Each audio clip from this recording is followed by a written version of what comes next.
Purandar books and கைட்ஸில் study material and practice manual 2 புத்தகமாக கொடுத்துருக்காங்க. புத்தகத்தில் உள்ள ஒவ்வொரு வரியும் கதை போல எளிதாக புரிந்து கொள்ளும் வகையில் கொடுத்திருக்கிறாங்க. ஞாபகம் வைத்துக் கொள்ள மெமரி டிப் கொடுத்திருக்காங்க. தேர்வுக்கு இதில் இருந்துதான் கேள்விகளே வரும். புரந்தர் புக்ஸ் அண்ட் கைட்ஸ்.comல வாங்குங்க. ஜார்ஜ் தாமஸ் ராணுவ நினைவுகள் மற்றும் போர்க்கலை 2 நூல்கள் வெளியீட்டு விழா. இடம் அன்பகம். நேரம் காலை 10 மணி, ஜூலை 20ஆம் தேதி. மதிய உணவு உண்டு. நுழைவு கட்டணம் ரூபாய் 100. இன்றே முன்பதிவு செய்யுங்கள். ஊடக உத்தமர் மணிஷாரா கழுத்து வர பட்டன் போட்டு இந்த சமீபத்தில் இப்போ போயிட்டு இருக்கு இல்லையா, அந்த காமராஜர் குறித்த அந்த இஷ்யூக்கு வந்து இன்னொரு உத்தமர் யாரு? அவரு நம்ம குட்டி ஆதேஷோட உட்காந்து ஒரு பேட்டின்ற பேர்ல அவர் டிஃபெண்ட் பண்றாராம். இவர் வந்து ஏறி அடிக்கிறாராம். முழுக்க ஆழ்மன வன்மங்களை வக்கரங்களை கக்கியிருக்கிறாங்க. ஒருவேளை அந்த பேட்டியை பார்த்து விட்டு மணி சார் பாயிண்டா பேசியிருக்கிறாரு அப்படின்னு யாராவது அரசியல் பார்வையாளர்கள் நினைத்து கொண்டிருக்கிறீர்கள் என்றால் உங்கள் அரசியல் பார்வையை சற்றே நாங்கள் வருத்தப்படுகிறோம். நீங்கள் சற்றே வந்து நீங்களே சுய பரிசோதனை பண்ணிக்கொள்ளணும். ஏன்னா முழுக்க அவ்வளவு வக்கரங்கள், அவ்வளவு குயுக்தியான உள்நோக்கம் கொண்டதாக அந்த பேட்டி இருக்குது. ஒவ்வொரு போர்ஷனா எடுத்து அந்த பேட்டியை பார்க்க போறோம். சம்பந்தமே இல்லாம இருக்குது இந்த சம்பவத்துக்கும். ஆக்சுவலா நம்ம என்ன நினைச்சிட்டு இருப்போம்னா, காமராஜர் திருச்சி சிவா கொடுத்த வீடியோ நம்ம நினைச்சுக்கிட்டு இருப்போம். ஆனா அந்த வீடியோ அதுக்கானது இல்ல, வேற ஒண்ணுக்கானது. அது என்னன்னு பழக்க போறோம்.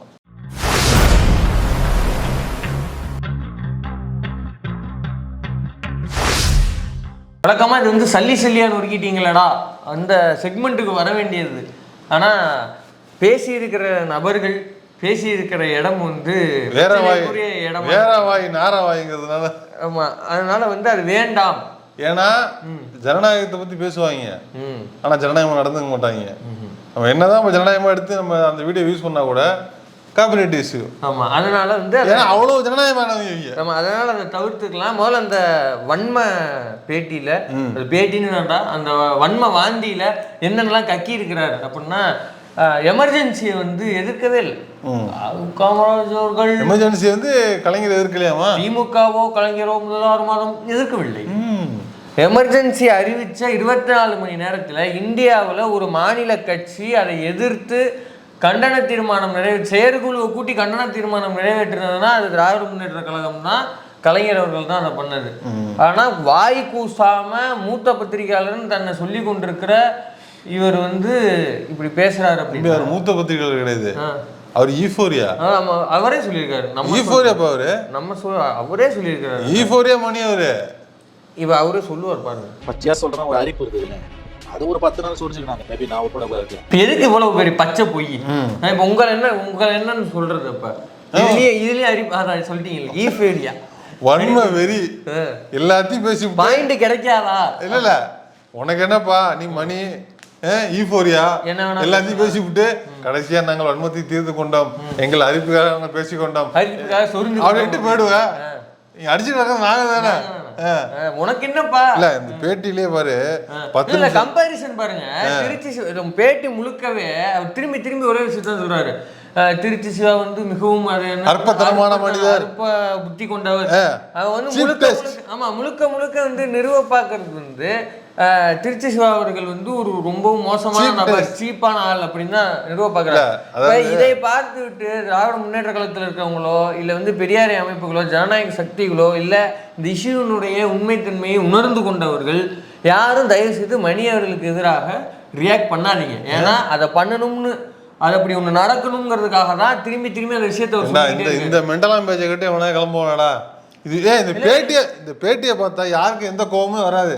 நான் என்ன சொல்றேன், அப்படி ஒரு பேட்டி இவன் இப்படி பேசுறத பார்த்துட்டு இல்ல இந்த வேலைக்கு சொல்லலாம். அவன் பேசுறத வந்து ப்ரொவோக் பண்ணி தான் பேசலாம். அவன் பேசுறதுக்காக கோவப்பட்டு அபிமானிகள் யாராவது வந்து ரியாக்ட் பண்ணிடக்கூடாது. அதுக்காக நான் சொல்றேன். தொடர்ந்து சொல்றேன். அதுல கேவலமான செய்தி தெரியுமா, கம்பேரிசன் எங்க திரும்ப எடுத்துட்டு போறாரு. பெரியாரை குறித்தும் அண்ணாவை குறித்தும் ஆடுமலை பேசினாப்புல அதை எடுத்துட்டு வர்றாரு. அதுக்கு மட்டும் நீங்க கோவப்பட்டீங்க. பெரியாரை பத்தி அண்ணாவை பத்தி அண்ணாமலை சொன்னது என்ன அப்பட்டமான அவதூறு. இது அவதூறா? முதல்ல காமராஜர் அவர்களை குறித்து இழிவுபடுத்தி பேசினார். அங்கேயாவது அந்த ஆடியோ அந்த வீடியோ முழுசா கேட்டீங்களா நீங்க? முதல்ல இல்ல அது அது ஒரு ஸ்டேட்மெண்ட், அது ஒரு வரலாற்று உண்மை, ஒரு ஸ்டேட்மெண்ட் இந்த மாதிரி இருந்ததாக சொல்றாரு கலைஞர் அவர்கள். இல்ல அவர் வந்து பொதுக்கூட்டத்தில் பேசியிருக்கிறார் அந்த சம்பவத்தை, அதற்கு பின்னாடி அதை வந்து பதிவு பண்ணியிருக்கிறாரு, பல புத்தகங்கள் இருக்கிற ஒரு விஷயத்த அவர் இருக்குன்னு பேசுறாரு. இல்ல இந்த மணிப்பா என்ன சொல்றான்னா, பெருந்தலைவர்களை ஆமாமா என்ன மரியாதை அவனுக்கு, பெருந்தலைவர்களை பற்றி இந்த மாதிரி பேசுவது வந்து அற்பத்தனமானது, மாபெரும் தலைவர்களை பற்றி இப்படி பேசுவது வந்து அற்பத்தனமானதுங்கிறான். அப்படியே நீ பாட்டுங்க அப்ப அது கொஞ்சம் ப்ளே பண்ணுங்க. தாலாபாணியில வந்து அந்தமான்ல தனிமை சிறையில் இருக்காரு, 12 அடியில் இருக்காரு அவர் சிறையில். அவர் சிறையிலப்பட்ட துன்பத்தை தேசப்பிதா மகாத்மா காந்தியோ பண்டித ஜவஹர்லால் நேரு கூட படல. சிறையில் அவங்களுக்கு கண்ணியமான வாழ்க்கை கொடுக்கப்பட்டது. ஜவஹர்லால் நேரு தன்னுடைய 3 புத்தகங்கள் சிறையில் தான் எழுதினார். Discovery of India, autobiography, glimpses of world history, அத்தனை புத்தகங்கள் அவர் கொடுக்கப்பட்டது. தேசப்பிதா காந்திஜி வந்து சிறையில் நன்றாக கவனித்துக் கொள்ளப்பட்டார் பிரிட்டிஷ் ஆட்சியாளர். ஆனா சாவர்கர் அப்படி இந்த அரசு நடத்தல. இந்த நாட்டோட சுதந்திர போராட்டத்தில் சாவர்கருக்கும் ஒரு பங்கு உண்டு. இப்ப நீ யாரு என்னன்னு தெரியுதா? அப்ப இது நீதான் அந்த அற்ப பதவி. இது என்ன தெரியுமா? பச்சையா சொல்றேன், ஒரு அரிப்பு இருக்குதுங்க.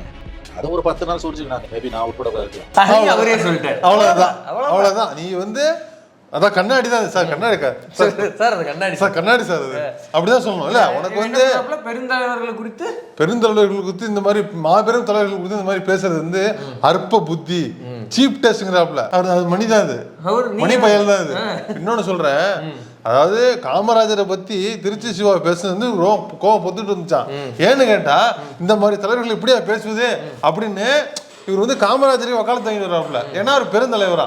இப்ப நான் என்ன கேட்கிறேன், இதே மாதிரி தானே இந்த சீமாண்டி பெரியார், கலைஞர், அண்ணா குறித்து எவ்வளவு விழிவா இத்தனை வருஷம் பேசிட்டு இருக்கலாம். என்னைக்காவது அவனுக்கு எதிரா இந்த 2 முண்டை வளப்பையும் கொஞ்சம் பேட்டி எடுத்திருக்கா? ஏதாவது பேசியிருக்குதா?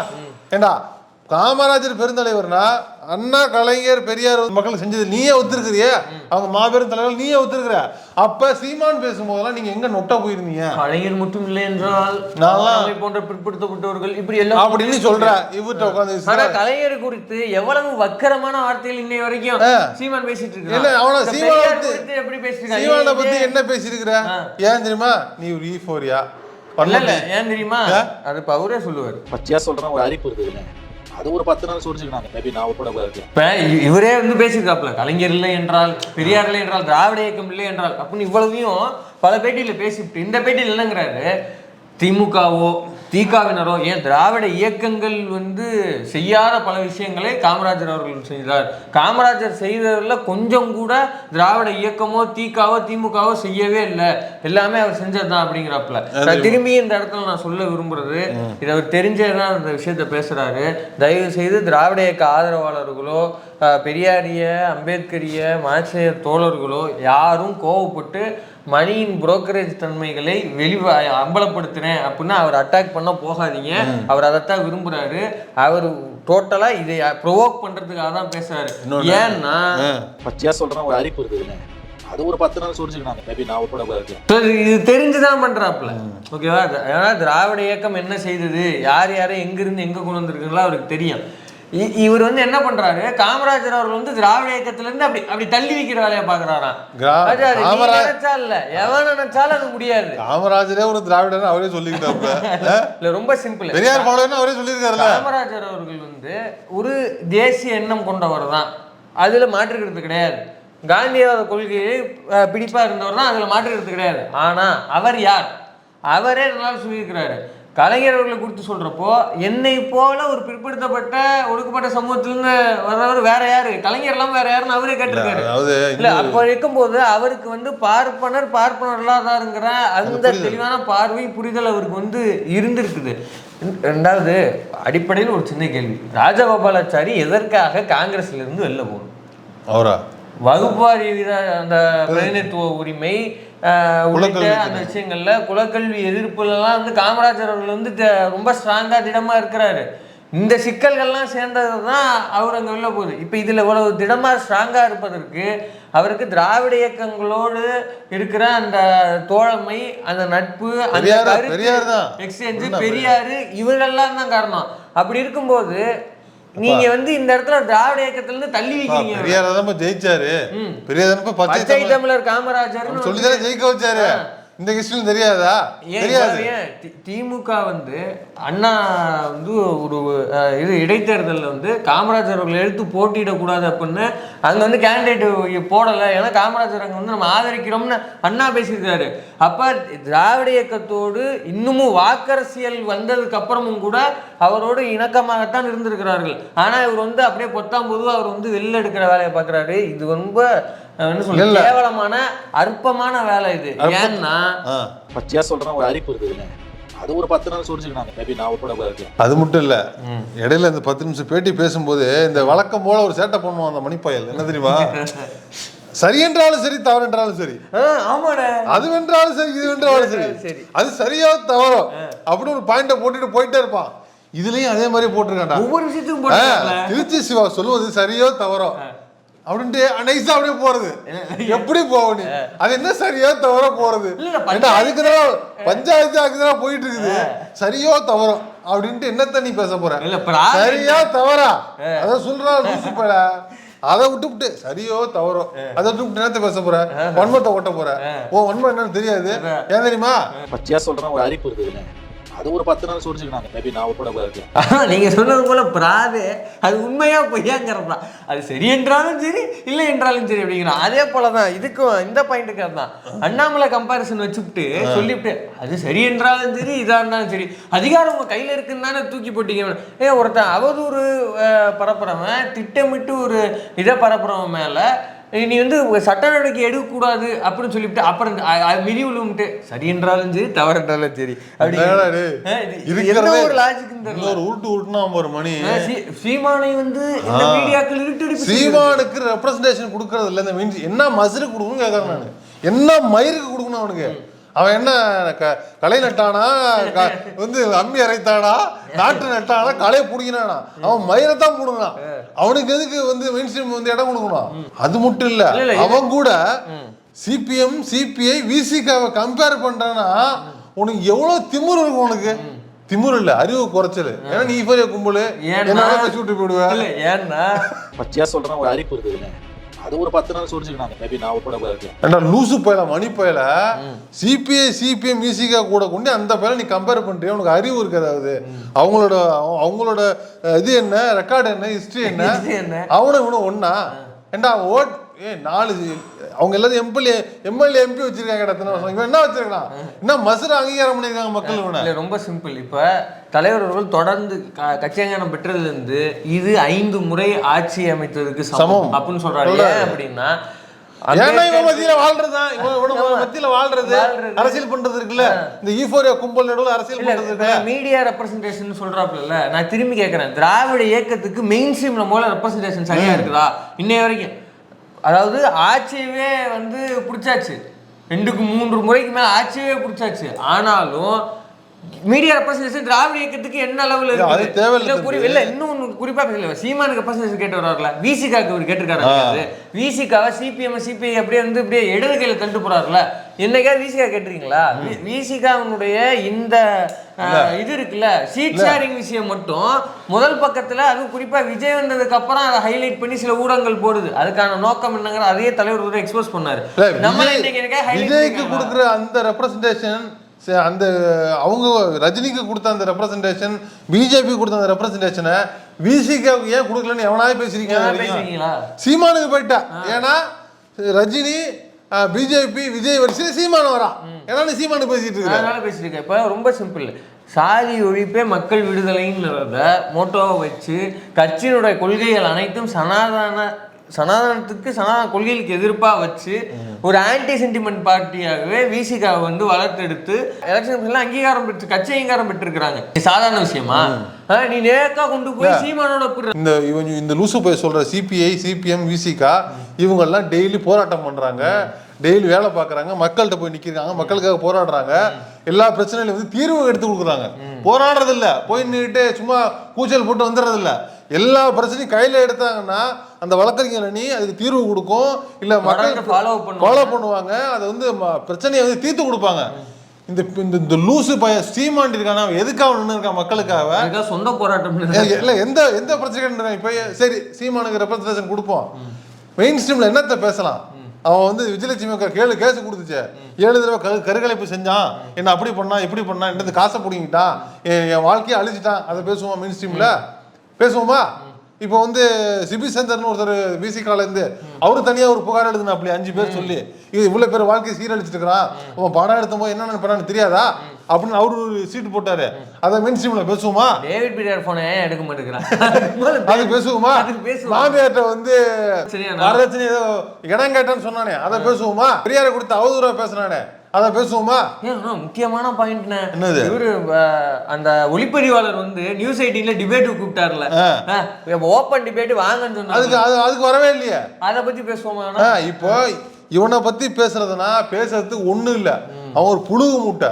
அவனை கொண்டு போய் என்ன மெயின் ஸ்ட்ரீம்ல பத்தி எப்படி நேரத்தை வேஸ்ட் பண்ணுவாங்க? இப்ப நம்மளே இப்ப நீங்க விமர்சிக்கலையா செய்யலையா பண்ணா நம்ம வந்து ஒரு நட்பு முரணோட நம்ம வந்து விமர்சிக்கிறோம். அது எது சில விஷயங்கள்ல மீடியா தங்களோட சில ஃபேக் நியூஸ்களை அப்பப்போ அறிக்கைகள் வருது, அதை நீங்க பாத்துங்க செஞ்சுங்க வச்சுங்க, அதை வந்து நம்ம சொல்றோம். அது கருத்தியல் ரீதியான விமர்சனம் பண்ற யாரு வேணும், நீ கூட அவனையும் தான் விமர்சனம். ஆனா அவனும் சீமானோட போய் ஒப்பிடுறது ரொம்ப கேவலம் இல்லையா? கூட்டணியில் இருந்தாலும் கூட நம்ம இது 12 மணி நேரம் வேலை சட்டமன்றம் வந்தப்ப எதிர்த்து வந்து விசிகா சிபிஎம் சிபிஐ உட்பட திமுகவினுடைய தொழிற்சங்கம் போராடிச்சு எதிர்த்து.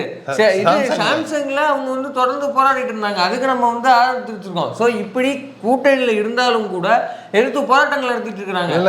அவங்களுக்கு உண்மையை சொல்ல போனா மீடியா ரெப்ரஸன்டேஷன் ஊடக வெளிச்சம்ங்கிறது அவங்களுக்கு தான் கிடைக்கல. இல்லைன்னா சீமான்லாம் வந்து கேட்பாங்களையா, இது மாதர் சங்கம் வந்து எனக்கு கஞ்சா அடிச்சுட்டு இது அடிச்சுட்டு படுத்திருக்காங்க.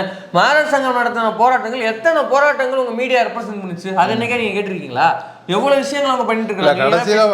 கடைசியா அந்த வீடியோ வந்து காமராஜருக்கும் திருச்சி சிவா அவர்களுக்கு நடந்த பிரச்சனை பார்த்தா வீடியோ அது இல்ல, அது கிடையாது. அவன் எங்க கொண்டு போய் நிப்பாட்டுறாருன்னா காங்கிரஸை அடகு வைத்ததுதான் இதற்கான காரணம். அடகு வச்சதுன்னா அவர் என்ன சொல்றாரு, இந்திரா காந்தி காலத்துல வந்து கலைஞரோட ஷீட் ஷேரிங் போனாங்க இல்லையா, அப்பயே காங்கிரஸ் அழிஞ்சிருச்சான். சரி, மணி சொல்றது ஒரு வாதத்துக்கு எடுத்துக்கிட்டாலும் கூட அப்ப தமிழ்நாட்டுக்குள்ள இருக்க காங்கிரஸ் அப்படி அழிஞ்சது ஓகே. இப்ப ஏன்னா இந்தியாவில காங்கிரஸ் வந்து எல்லா இடத்துலயும் எதிர்கட்சியா இருக்கா, எல்லா இடத்துலயும் ஆட்சி பிடிச்சிச்சு. காங்கிரஸ் எத்தனை நீ கொஞ்சம் அதாவது இந்தியாவில் இருக்கிற எல்லா தேசிய ஊடகங்களையும் பார்க்குற மணி, எல்லா வீக்லிஸ் டெய்லிஸு எல்லாத்தையும் படிக்கிற மணி, எல்லா மாத இதழ் வார இதழை படிக்கிற மணிக்கு இது தெரியாதா? தெரியாது. ஏன்னா அவர் வந்து துக்ளக் படிக்கிறாப்புல. அவர் இதை படிக்கிறது, நீ பேசுறத பார்த்தா நீ துக்ளக். அவர் வார பத்திரிகை இந்த டெய்லி பத்திரிகை இங்கிலீஷ் பத்திரிகை படிக்கிறது இல்ல, அவர் படிக்கிறது துக்ளக்.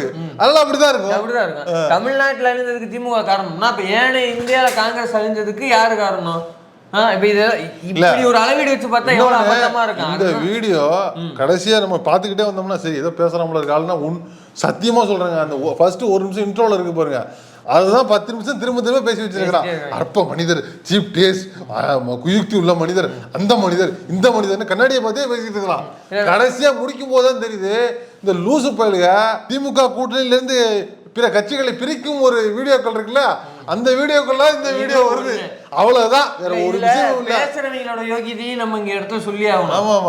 பேட்டி முழுக்க காமராஜ் காமராஜ் காமராஜ்ங்கிறாரு, திரும்பி சொல்றோம். திராவிட இயக்கம் ஒண்ணுமே செய்யலன்னு சொல்ற மணி அவர்களே இரு தீர்மானம்னு ஒன்று இருக்கு, இறுதி தீர்மானம்னு ஒன்று இருக்கு, ஓகேவா? அந்த இரு தீர்மானத்தின் அடிப்படையில தான் எல்லாருக்கும் வந்து சேர்த்து மரியாதையாக சுயமரியாதை கொண்டு அதை வந்து சொல்லணும் அப்படிங்கிற இது வந்தது.